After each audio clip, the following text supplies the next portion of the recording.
to this course, you guys get all that information. So what do we really need to know when we talk about chi-square? Well, at this point, if I was still teaching day-to-day, face-to-face at John Baptist, I'd probably be teaching chi-square. This feels like where I should be in my curriculum. And hopefully you've been studying what we call confidence intervals and hypothesis tests with your teachers, probably for the last, couple of weeks, month or so.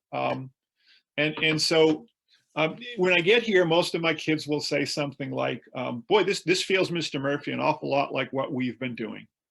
And that's a true statement. So this is, if you want to think about it as just another hypothesis test, that's really all chi-squared is. We'll talk about how it's different and perhaps where you can use this.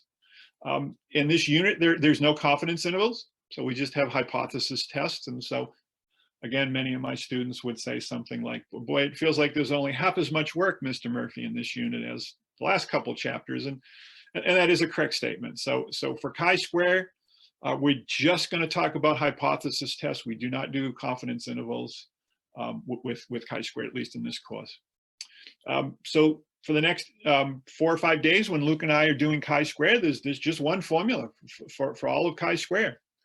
And I just took this right off of the formula and table sheet that the College Board will produce, and it will be part of your AP Stats exam. So this is right on your formula sheet. Of course, this topic, again, as I said earlier, will not be on the exam, but there's lots of other good formulas. And one of our lessons as we get into April and review will be called Know Your Formula Sheet and Know Your Tables. And so you guys will be well versed in what formulas are given and what not. So chi-squared statistic, it kind of looks like an x squared. It's really not an x squared. I guess it's a slanted x squared.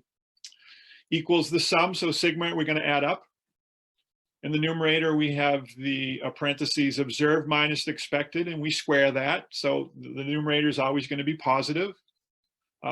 Sometimes if I were to do that difference, I would get a positive number, and other times we would get a negative number. So when we square it, we make it all positive. So we're going to add up a whole bunch of observed minus expected values. We square them. Now they're all positive. And we divide each one of those by what we call the expected value. So the observed that's our raw data. Those are the numbers that we're given, or that we've counted, or that we've done sampled. Expected, there are some formulas that we can use to calculate those. And again, those will come in subsequent sessions. So again, this formula is included on the College Board formula sheet. It's on your AP Stats exam. Hopefully when you all take it in whenever, May or June of this year, whenever those dates come out, you'll see it there, but you're not going to use it. So chi-square, again, is not going to be on this year's AP Stats exam, but we really wanted to make sure that you were at least exposed to that. So chi-square is what we call a non-parametric test. So what does that really mean? It means that we don't make any assumptions about the underlying parent population distribution. We don't need to check for normal distribution. We don't need to check for normalcy. All basically mean the same thing. And hopefully you've been checking your conditions, right? Your teachers have been stressing things to check for to make sure that the tests that we're running are valid. What's sort of nice about chi-squared is we have less conditions. So that's in many ways a good thing. We don't have to worry as much about sample size being big enough to assume at least approximately normally distributed sampling distribution or parent population. So it's what we call a non-parametric test. And we're just not worried about that check for normalcy. We're just not as concerned. If it's not approximately normally distributed, that's okay. And we can still run our test and we can analyze the data. So that was a quick lesson overview of chi-square. And so we actually have 3 different chi-square tests. Luke is going to do goodness of fit tomorrow. Luke will do chi-squared test for homogeneity on Friday, and I'll come back and do chi-squared test for independence. So we have 3 different chi-squared tests. Again, it's just that one formula, so that's sort of nice, right? We just have one formula for these 3 different tests. They are different, and perhaps the one thing that's a little bit more difficult for students is, where do we use each test, Mr. Murphy? I know I just have that one formula, and you told me it was non-parametric. So Luke and I are going to try and make sure that you understand where and how we can use each one of those different tests. Okay, so we have chi-square test for goodness of fit, what we call GOF. I think if we go to your calculator, you'll see GOF. So if you hear GOF, that's goodness of fit. The students of mine who are much more versed in the English language feel like goodness of fit doesn't sound very good. It's how well does it fit? Maybe it should be wellness of fit, but we all call it goodness of fit, and so we'll call it GOF. And I think you'll see I have a couple of problems as we get into the PowerPoint where you can hopefully see where we use each one of these tests. Chi-squared goodness of fit, we're comparing our data to some pre-established model. Okay, that'll make more sense in a little bit. We have chi-squared tests for what we call homogeneity. We don't penalize for spelling mistakes on the AP exam, so don't worry about spelling mistakes. Chi-squared tests for homogeneity, I'm oversimplifying a little bit. Think we have two different populations, and we want to compare one variable between those two populations. Many times when we're doing a chi-squared test for homogeneity, data is presented in what we call a two-way table. So we'll take a look at that. And then we have what we call chi-squared test for independence. That's maybe the opposite of homogeneity. We have one population, but two or more variables that we're comparing within that population. So again, we have these three different tests. We need to, our students are required to figure out, which test goes where, when do I use chi-square goodness of fit, when do I use homogeneity, when do I use independence. That can be tricky.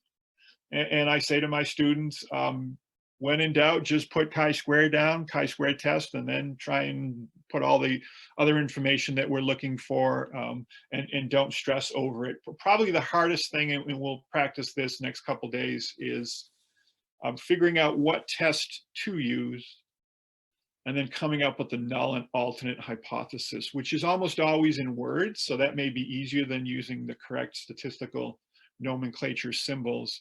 But my students tend to struggle a little bit with the null and alternative. We do need to calculate degrees of freedom. So degrees of freedom, perhaps similar to what you did with means. I introduced the concept degrees of freedom probably in the first or second week of AP Stats way back in August or September when we're doing standard deviation, and we divide by n-1. I don't know if you remember that way back in September. And then when we're doing our correlation coefficient, calculating our R value, that formula has it. And at times it's a really elusive concept for students. And sometimes it's not until we get to chi-square that the students really start to understand what does this whole concept, what do you mean degrees of freedom, Mr. Murphy? What do you really mean by that? So there's a couple different ways we can calculate degrees of freedom depending upon what test we're working on here. So again, Luke and I will cover all this when we actually dive in and do some of the problems. We do need to check conditions. So when you were doing means and proportions, different teachers have different acronyms about what conditions we need to check and what assumptions are we making. None of these tests have any validity if the conditions aren't met. We're using the wrong test in the wrong place. So for chi-square, we do need to check conditions, but it's just these three. So we need to make sure that our data was randomly selected from the population. Most of the time, that's literally right in the stem of the problem somewhere. Data was randomly blah, blah, blah, blah, blah. And so that's easy. And many times it's in the stem of the problem. And I would just instruct my students to just write it down. Data was randomly selected as stated in the stem of the problem. So without random selection, this test is it's not valid. We just can't use it. All of our expected values are at least 5. So I'll just go back to the formula. You can see that in my denominator is my expected values. If that's a really small number, that's going to make the chi-squared statistic really big. And that's going to lead us ultimately to what we call a low p-value, low probability of something happening. And so if we had a really small expected value, less than 5 or a decimal, it might artificially make this chi-squared statistic larger than it should be. And it might lead us to reject the null hypothesis when perhaps that may not be the best decision. So we need all of our expected values to be at least 5. And that could, again, show up on a multiple choice. Of course, not this year, but in previous years, we've tested that on a multiple choice, and on a free response, we would just want students to list this. Again, no chi-squared on the 2020 exam. And again, what we call the large count, our population is at least 10 times our sample size. So if we have a sample size of 50, we want our parent population to be at least 500. And that's most likely going to be an assumption. That's probably something that you mathematically can't check. Many times we don't even know how big the parent population is, but it might be reasonable to assume that the number of M&Ms, blah, blah, blah, blah, blah, or the number of students that go to a large college. I think I have a couple problems that will address that. So non-parametric tests, all 3 of these chi-squared tests are what we call non-parametric. We don't need to worry about that normal shape. But we do need to make sure that our data was randomly selected. All of our expected values are at least 5. And we need to check that large count, make sure that our population is much, much, much bigger than our sample size. So a chi-square table will be included in your formula sheet and table component of the AP exam. So you're going to get a list of formulas. There's 2 pages of formulas. Chi-squared will be on that. Of course, we won't use it this year. You'll get, I think, 2 pages of a z-table, 1 page with a t-table, and 1 page of what we call a chi-squared table. Again, I took a picture right from the AP Stats exam. I don't have the whole table, but your chi-squared table is going to look something like this. If you notice over here on the left-hand side, we have degrees of freedom. These numbers in the body are our chi-squared statistic. And then if we look along the top, we have our upper tail probability. And so again, Luke and I will actually walk through some multiple choice. I'll do a couple multiple choice today, and Luke will probably get into some multiple choice and free response tomorrow. Our calculators can run all of these or perform all of these tests for us, no different than means, proportions, confidence interval, hypothesis test. Depending upon how I'm doing for time, I can show you where these are in your calculator. I mean, we do want students to use their calculators. We don't necessarily want them to do all of these computations on a piece of paper. You are allowed to use your calculator and type your data into matrices and run a chi-squared test and come up with our chi-squared statistic, degrees of freedom, the probability.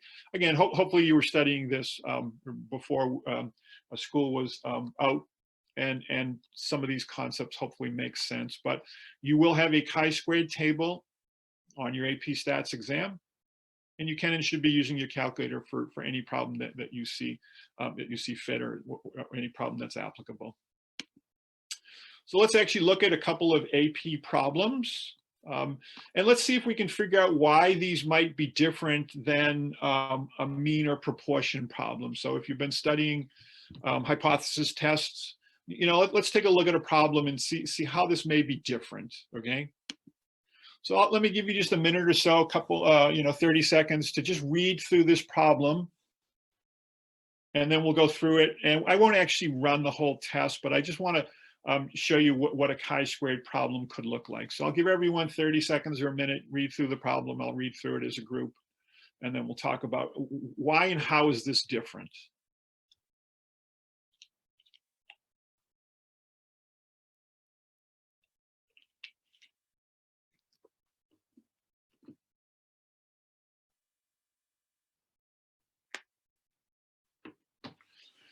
Okay, so this was from the 2002 multiple choice, the 2002 exam, and it was a multiple choice question. Brown eyes, green eyes, and blue eyes. I use this with my students every year. I think it's kind of a neat little multiple choice problem, and we actually record. People tell me what color their eyes are, and we actually come up with our own data. But in this problem, a geneticist hypothesizes that half of a given population will have brown eyes, and the remaining half will be split evenly between blue and green eye. So I read that and I say about 50% will be brown, and 25 will be blue, and 25% will be green. Notice that the data above is in what we call counts, numbers. Many times chi-squared is given to us as percentages, so the 50%, 25%, 25%. So we need to convert at some point those percentages into counts. So for chi-squared, if you see percentages, just note to self that we need to convert those into count numbers. In a random sample, so that's good. I guess we got our randomness in there. Of 60 people from this population. So we took a random sample of 60 people from a population. The individuals are distributed in the table above. So we randomly sampled 60 students at a large school. 34 had brown eyes, 15 had green, and 11 had blue.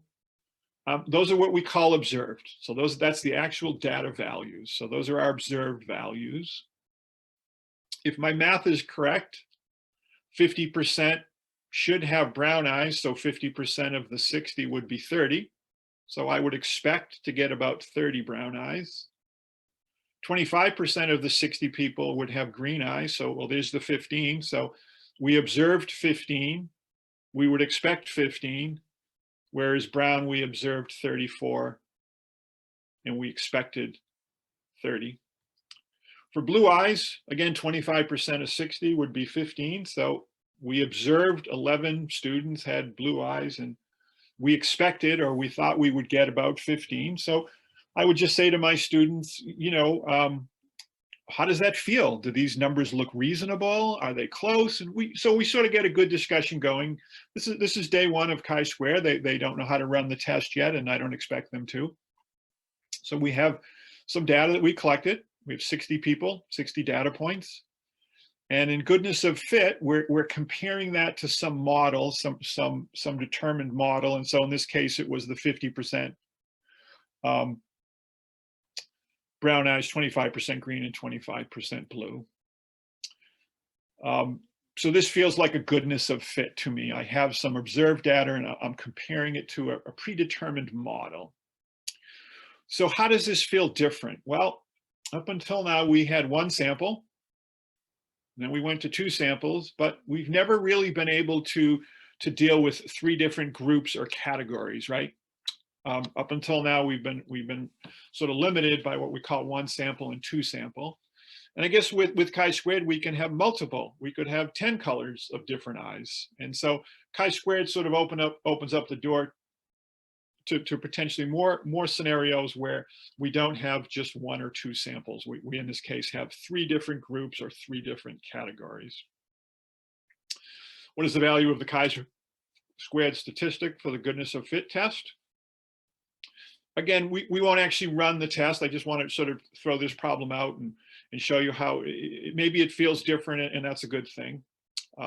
This would be kind of a classic goodness of fit test. We have some observed data, and we want to compare it to some predetermined model. In this case, the predetermined model was 50% blue eyes, 25% green eyes, 25% blue eyes.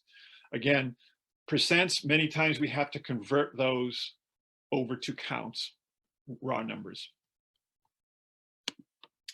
So here's another multiple choice question. Again, let me just give you 30 seconds to read it and see if this feels different than what you studied before, and does this feel like perhaps it could be chi-squared?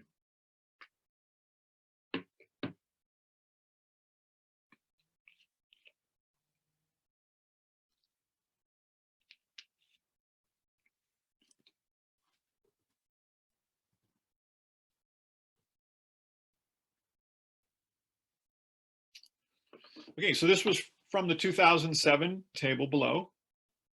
So it looks like we have four different types of flowers that were crossbred. We have magenta flower with green stigma. We have magenta flower with red stigma. We have red flower with green stigma and red flower with red stigma. So we have four different groups or categories. Again, we have some observed counts over here on the right. So there were 115 magenta flowers with green stigma. There were 49 magenta flowers with red stigma, et cetera, et cetera, et cetera. So these are counts over here. And again, hopefully you're saying up until now, we've had one sample, two samples, but we've never sort of been able to incorporate these four different groups or categories. And this is where chi-squared sort of kicks in and can help us. So a biologist, excuse me, expected that the ratio of 9 to 3 to 3 to 1 for the flower types respectively would result from crossbreeding experiment. So here's the predetermined model. Okay, here's the predetermined model. And we're comparing our observed values, the 115, 49, 32, and 21, to this expected ratios. So again, here's where I have to probably do some math, right? I would have to add up those totals and then put their corresponding proportion, 9 to 3 to 3 to 1, and I would come up with expected values. So in chi-squared, we have observed. That's the data we have. We many times mathematically will calculate what we call the expected values. And we would write those on our paper somewhere, and then I would go back to that one formula and plug it in. And again, Luke and I are gonna actually walk through some problems, both multiple choice and free response in the next few days. Today was really just setting the stage and trying to give you a little bit of the logic of what we're gonna try and do in the next 5.5 weeks with you guys. So one more multiple choice. And I think this actually might be your homework. Yes, it's your homework for this evening. So let's read through that. And then we'll talk about homework. You don't need to stress about your homework. This could be just something that you want to think about before tomorrow. And Luke will start out with this problem tomorrow. So he and I are in constant touch with each other. We'll be talking each day for the next 5.5, 6 weeks. And we'll be talking about what worked, what didn't, where did you leave off, those types of things. So he's excellent. I think you're going to really like Luke as well. And hopefully he hits the ground running and he'll start with this problem. So again, let me just give you 30 seconds or so to read it. You can look at the answer choices here and we'll try and talk about it and then we'll wind down for today's session.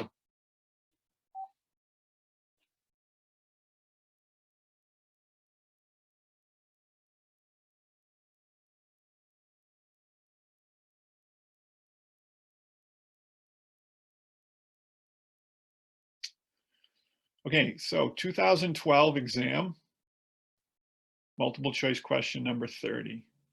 In order to plan its next advertising campaign, the trendy motor vehicle company is investigating whether the type of vehicle and the color of vehicle are related. Okay, so I'm going to call this a two-way table. I have two groups of categorical variables, and I want to see is there some relationship between the color of the vehicle versus the make of the vehicle, vehicle type, car versus truck. No idea by looking at those numbers right now whether there is or isn't. Each person in a random sample of size 275 selected from the company's mailing list was classified according to the type, car or truck, and the color of the vehicle he or she drove. I imagine if I add up all those numbers, I'm going to get 275. Again, I would call this a two-way table. And anytime we have a two-way table, we're basically looking to, one of the things we're looking for is to see, is there some relationship between these two categorical variables? Is there a relationship between vehicle color and vehicle type? In other words, are there more red trucks than red cars? Are there more black cars than trucks? Who knows? Okay. Which of the following procedures would be most appropriate to use for investigating whether there is a relationship between vehicle type and color? So I won't give you the answer. Probably it's going to be chi-squared, right? Because that's what I'm doing today. But let's look at the answer choices. A two-sample t-test. Okay, well, do we have two samples? And are we dealing with means? A two-sample z-test. So again, do we have two samples? And we do z's with proportions. So is this two samples with proportions? A matched pairs t-test. Again, that would be with means. And we sort of have a before and after. They're not independent, okay? They're dependent upon each other. Chi-squared goodness of fit. So we did that a little earlier today. Chi-squared goodness of fit. We collect some data and we want to see, how well does that data line up to some sort of predetermined model or predetermined relationship. I'll leave that up to you guys. And then chi-squared test for independence. I'm going to do that next Monday, but keep in mind what a chi-squared test for independence is. We have one population, and I want to compare two or more variables within that one population. So